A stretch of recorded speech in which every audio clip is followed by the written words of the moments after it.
Pri Citroenu znajo razmišljati, vam dam primer. Pri nas sta prodajno najbolj priljubljena avtomobilska segmenta B SUV in C SUV. Torej, križanci segmenta B in segmenta C.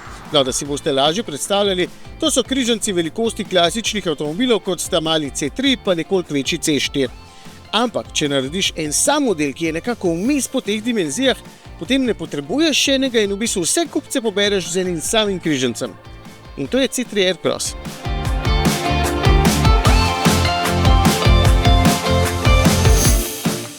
Tole je zdaj tretja generacija. Imam znanca, ki vozi prejšnjega in z njim se tričlanska družina občasno odpravi tudi na kakšen daljši dopust, kar pomeni, da je teoretično tudi tisti že družinski avtomobil, seveda s kakšno omejitvijo, ta je pa zdaj občutno večji.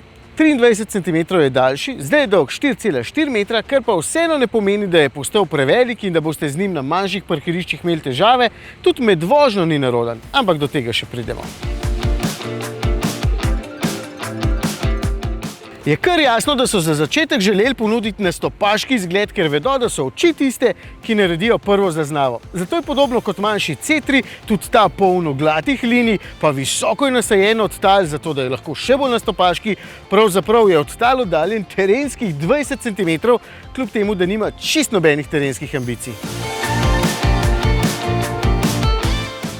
Nekaj zanimivih podatkov, zakaj je tako kompakten avtomobil lahko družinski. Prtljažnik ima 460 litrov, kar v bistvu sploh ni malo. Mogoče takole ne zgleda, ampak ima še eno ogromno dvojno dno, v katerega gre res veliko prtljage, čeprav je pa potem nakladalni rob tudi res visok.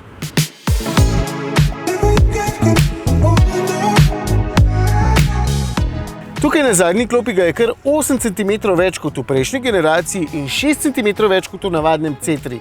Sam sicer res nisem med najvišjimi, ampak si težko predstavljam, da bi tukaj za kolena komurkoli zmanjkalo prostora, pa konec koncev tudi nad glavo, ker je strop res visok. Sam v bistvu bolj pogrešam vzdolžen pomik tele klopi, ker bi bil na ta račun lahko prtljažnik še večji, pa bi malo manjši potniki tukaj zadaj še vedno sedeli super. Oziroma vzdolžni pomik bi še posebej prav prišel v različici s 7 sedeži. Ja, 7 jih ima po novem lahko C3 Aircross. In vem, kaj si takoj mislite. Kdo pa dejansko potrebuje v tako majhnem avtu 7 sedežev? In odgovor je najbrž redko kdo, imam pa zlahka vsaj en primer. Nekdo, ki za vsakodnevne potrebe ne potrebuje velikega prtljažnika, ampak 3-krat na teden na trening nogometa pelje svojo mularijo in se spotoma oglasi še pri kolegih, pa pobere še 3 njihove otroke. In v tem segmentu je C3 Aircross edini s 7 sedeži.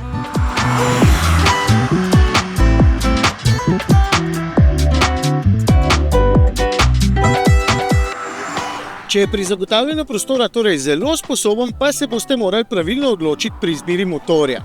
Seveda je tudi tukaj na voljo veliko različic za vse okuse in potrebe, tega mojega poganja celo elektrika, kar bo za nekatere super, drugim pa ne bo všeč. Če bo to res avtomobil, s katerim boste večino časa preživljali blizu doma, z njim skakali po opravkih, pa vozili otroke na treninge, potem vam bo elektrika totalno zakon.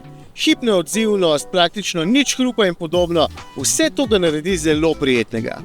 Seveda boste v tem primeru omejeni z dosegom in če boste s svojim avtom pogosto želeli iti do Dalmacije, potem boste raje izbrali hibridno različico ali pa kar klasičen bencinski motor.